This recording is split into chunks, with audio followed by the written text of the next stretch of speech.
नमस्कार दोस्तों, स्वागत है आप सभी का आज के मुख्य समाचार के इस वीडियो में, जहां हम आपके लिए हर दिन लेकर आते हैं देश और दुनिया की तमाम बड़ी खबरें। एक एक करके सभी बड़ी खबरों के बारे में आपको सटीक जानकारी देंगे। बस आप इस वीडियो के साथ अंत तक बने रहें। साथ ही आपसे एक छोटी सी रिक्वेस्ट है कि मुझे इस वीडियो को बनाने में बहुत ही मेहनत लगती है, तो इस मेहनत के लिए वीडियो पर एक लाइक जरूर कीजिएगा।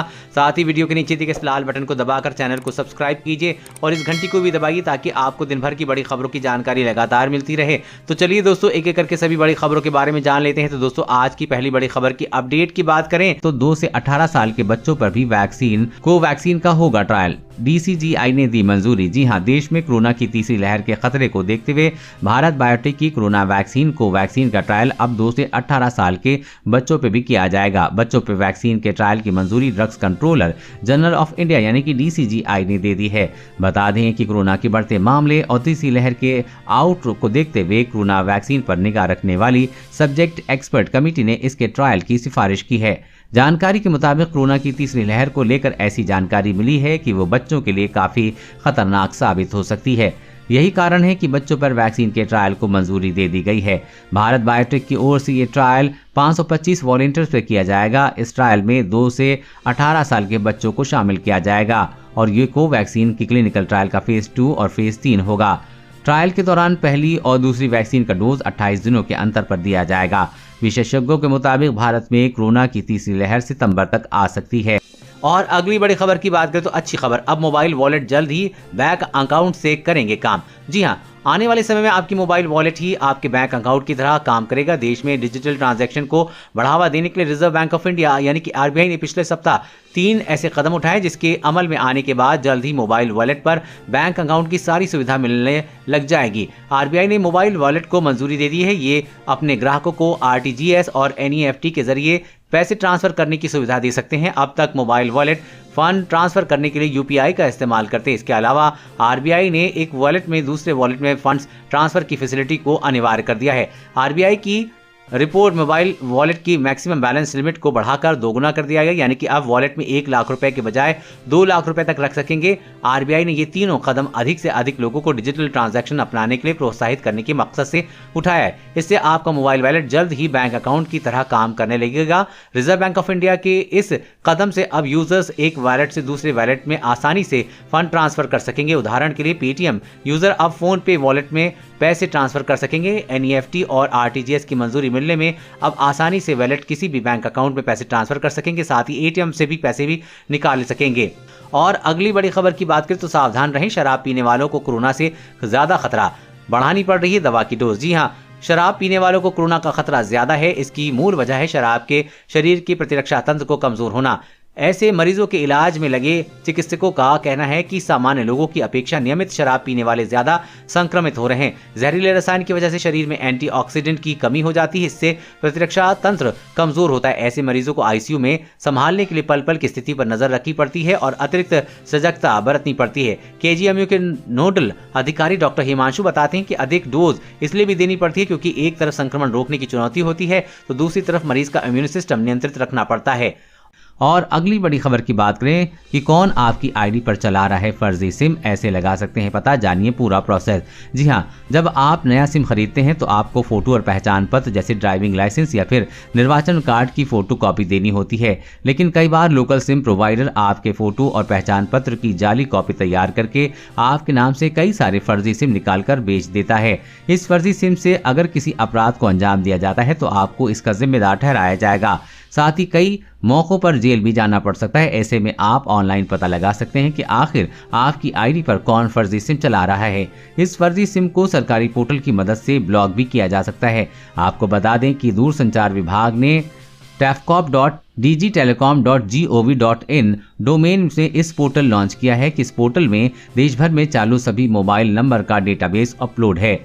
इस पोर्टल की मदद से स्पैम और फ्रॉड पर लगाम लगाने की कोशिश है। अगर आपको पता लगता है कि आपके नाम से कोई अन्य भी मोबाइल नंबर इस्तेमाल कर रहा है तो आप इसी वेबसाइट के जरिए शिकायत कर सकते हैं। अगर आपको लगता है कि आपकी ID पर फर्जी नंबर चल रहा है तो उस नंबर को सरकारी पोर्टल की मदद से ब्लॉक किया जा सकता है। और अगली बड़ी खबर की बात करें तो कोरोना को लेकर खुफिया रिपोर्ट आई सामने। वायरस फैलने में करीब 1 महीने पहले वुहान लैब का स्टाफ पड़ा था बीमार। जी हां, कोरोना वायरस को दुनिया भर में फैली काफी समय हो चुका चुका है, लेकिन इस वायरस की उत्पत्ति को लेकर अभी भी सबके सामने सवाल है। इस बीच कोरोना वायरस को लेकर एक खुफिया रिपोर्ट सामने आई है, जिसने पूरे दुनिया का ध्यान एक बार फिर से चीन की ओर ला दिया है। एक अमेरिकी खुफिया रिपोर्ट में दावा किया गया है कि दुनिया भर में कोरोना वायरस के फैलने से करीब 1 महीने पहले वुहान लैब का स्टाफ बीमार पड़ा था। रिपोर्ट में बताया गया है कि वुहान लैब के 3 शोधकर्ता इस दौरान बीमार पड़ गए थे। अमेरिकी खबर वॉल स्ट्रीट जर्नल की खबर के मुताबिक वुहान इंस्टीट्यूट ऑफ वायरोलॉजी के 3 शोधकर्ता नवंबर 2019 में बीमार पड़े थे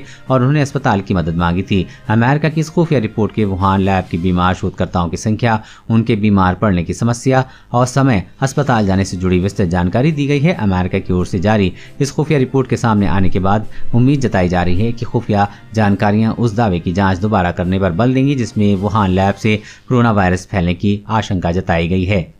और अगली बड़ी खबर की बात करें तो किसानों के हित में केंद्र सरकार का बड़ा फैसला, उपज का दाम सीधे बैंक खाते में मिलेगा, पूरे देश में लागू होगी व्यवस्था। जी हां, किसानों के आंदोलन के बीच सरकार ने उनके हित में बड़ा फैसला लिया है। इस बारे में जानकारी देते हुए केंद्रीय मंत्री ने बताया कि पंजाब में किसानों को उपज का दाम सीधे उनके बैंक अकाउंट में मिलने के साथ ही पूरे देश में ये व्यवस्था लागू हो गई है। अब देश भर के किसान उपज को MSP पर बेचने के बाद पैसा सीधा उनके खातों में पाएंगे। आजादी के बाद से किसान हित में लिया गया ये एक बहुत बड़ा परिवर्तन है। किसानों के हित के लिए प्रधानमंत्री नरेंद्र मोदी में उठाए गए इस कदम के छोटे और सीमांत किसान लाभान्वित होंगे। उन्होंने कहा कि अब देश भर में किसानों को MSP पर बेची गई उनकी उपज का दाम सीधे उनके बैंक खातों में दिया जाएगा। इसका लाभ उन किसानों को भी मिलेगा जो किराए की जमीन पर खेती करते हैं। सिस्टम में पारदर्शिता आने से वो किसी बहकावे में नहीं आएंगे और अब किसानों की उपज का पूरा दाम सीधे उनके बैंक अकाउंट में आएगा। और अगली बड़ी खबर की बात करें तो एक ही मास्क 2-3 हफ्ते पहनने से भी हो सकता है ब्लैक फंगस, एम्स के न्यूरोसर्जन ने किया सावधान। जी हां, कोरोना वायरस से बचने के लिए प्रोटोकॉल में मास्क लगाना भी है। कुछ लोग एक ही मास्क कई दिनों तक लगाए रहते हैं, लेकिन अब ये सामने आया है कि 2 से 3 हफ्ते तक एक ही मास्क का प्रयोग से ब्लैक फंगस हो सकता है। कोरोना महामारी की दूसरी लहर के बीच ब्लैक फंगस का भी खतरा सामने आने लगा है। कई स्थानों पर इसके केसेस लगातार बढ़ते जा रहे हैं। इसे लेकर एम्स के neuro surgery professor doctor Chandra का कहना है कि फंगल इन्फेक्शन नया नहीं है, लेकिन ये महामारी के मुताबिक कभी नहीं बढ़ा है। डॉक्टर चंद्रा ने कहा है कि सिलेंडर से सीधे कोल्ड ऑक्सीजन देना बहुत खतरनाक है और 2-3 हफ्ते तक एक मास्क का प्रयोग करने पर ब्लैक फंगस होने की आशंका रहती है। डॉक्टर चंद्रा के मुताबिक जिन्हें ब्लैक फंगस होने का आशंका अधिक है, इसीलिए अपने मास्क को लगातार बदलते रहें या धोते रहें। और अगली बड़ी खबर की बात करें तो लाखों में एक बार होती है ऐसी बड़ी गड़बड़ी, फिर भी 2 लाख का बिका अनोखी डिजाइन वाला ये आईफोन। जी हाँ, एप्पल पूरी दुनिया में अपने आईफोन के लिए मशहूर है। एप्पल फोन अपने लुक्स, डिजाइन, फीचर्स और बिल्ड क्वालिटी के लिए जाना जाता है। कंपनी ने शुरू से लेकर अभी तक इसके कैमरे, placement, volume, button, speaker, grill और एप्पल लोगो में कभी भी बदलाव नहीं किया है। ऐसे में हाल ही में एक मामला सामने आया है जिसमें एप्पल आईफोन का लोगो ठीक बीच में न होने के थोड़ा साइड में देखा गया है। हुआ यूं कि एप्पल आईफोन 11 प्रो के लोगो को बनाते समय इसमें तकनीकी गड़बड़ी आ गई, जिसकी वजह से ये लोगो बीच में ना होने के साइड में प्रिंट हो गया। जानकारी के लिए बता दें कि इस तरह की गड़बड़ी आम बात नहीं है और रिपोर्ट के मुताबिक ऐसी गड़बड़ी लाखों में एक बार होती है। इस अनोखी आईफोन को 2 लाख से भी ज्यादा में बेचा गया है। वहीं वजह रही कि जिसमें फोन साधारण दाम से ज्यादा भी बेचा गया है। और अगली बड़ी खबर की बात करें तो खाने के तेल की बेकाबू कीमतों ने बढ़ाई सरकार की टेंशन, आज होगी अहम बैठक, हो सकता है ये बड़ा ऐलान। जी हाँ, खाने के तेल की बढ़ती कीमतों पर अब केंद्र सरकार को कोई बड़ा फैसला ले सकती है। बीते 8 से 10 दिनों में खाद्य तेल की कीमतों को लेकर उपभोक्ता मंत्रालय काफी एक्टिव नजर आ रहा है। इस दौरान मंत्रालय ने कई ऐसे फैसले भी किए हैं जिनमें खाद्य तेल की बेलगाम होती कीमतों पर काबू पाया जा सके।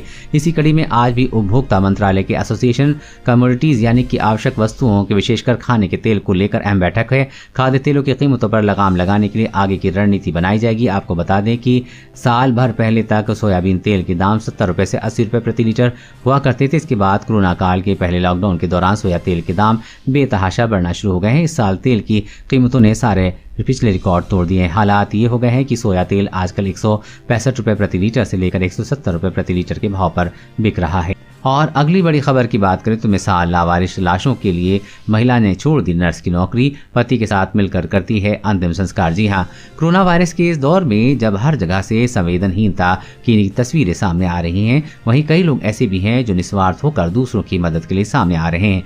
इसी में एक हैं मधु स्मिता, जिन्होंने भुवनेश्वर में कोविड-19 संक्रमित और लावारिस शवों का अंतिम संस्कार करने में अपने पति की मदद करने के लिए कोलकाता के फोर्टिस अस्पताल में नर्सिंग की नौकरी छोड़ दी। दरअसल मधु स्मिता के पति एक ट्रस्ट चलाते हैं जिसमें वो लावारिस लाशों का अंतिम संस्कार करने का काम करते हैं। इसी में पति की मदद करने के वो मधु स्मिता भी चली आईं। मधु स्मिता ने बताया कि उनसे अभी तक सैकड़ों कोविड शवों को अंतिम संस्कार किया है। एक महिला होने के नाते ऐसा करने के लिए मेरी आलोचना की गई, लेकिन मैंने अपने पति द्वारा चलाए जा रहे ट्रस्ट के तहत काम करना जारी रखा। दोस्तों, आपकी इनके बारे में क्या राय है, नीचे कमेंट करके जरूर बताइएगा। दोस्तों, आज की खबरों में बस इतना ही। इसी तरह हर रोज काम की खबरें जानने के लिए आप हमेशा हमारे साथ जुड़े रहें। हमारे साथ जुड़ने के लिए वीडियो के नीचे दिए गए इस लाल बटन को दबाइए और साथ ही इस घंटी को भी दबाइए ताकि आपको हर खबर की सटीक जानकारी मिल सके। जय हिंद, धन्यवाद।